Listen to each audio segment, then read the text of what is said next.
So taga Bohol ko. Nakaanak na po ko sa Virgin Island kay dato man ko. Unya.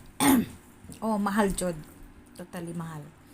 Pero no need naman siguro po ipa-close ang Virgin Island, Liano.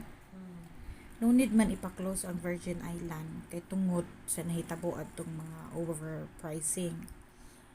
Pwede man siguro ta mo boycott or ang kanang vendor pahawaon sa Virgin Island. Kaya ang kianha sa turista is the island, not the vendors.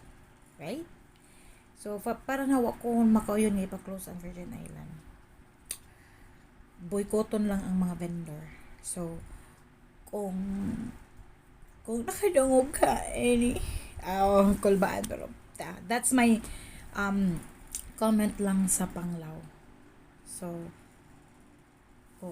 I mean sa Virgin Island. Pero daghan jud kag like kung like ikaw turista then what day kay much money nga ikapalit, then pwede mo ka mo palitan og sudan or pwede ka mo palitan og kuan mga food going to Virgin Island. Nara jud na nimo kung mo palit kag di.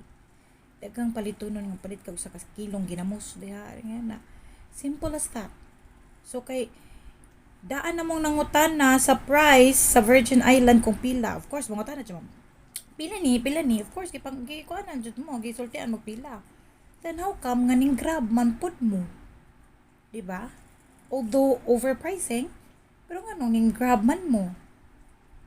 O siya to lang nang gigutom sila. Pero kay bago mo mahal, di nga nung nag-post pa man mo, nga kay ba mo overpricing.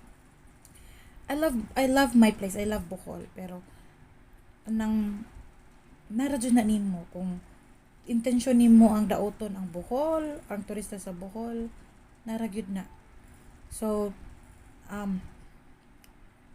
yeah, mora to ako like nara na nimo kung mo palit ka or dili. Kay imong giadto is the Virgin Island. Mara to. So please, kung you can't afford the overpricing food sa Virgin Island, ayaw palit. Ayaw sa post. I-post ang Virgin Island. Tinabangay tani. Pinoy raman sa mo daot pusta ng kulbaan. Sige, bye.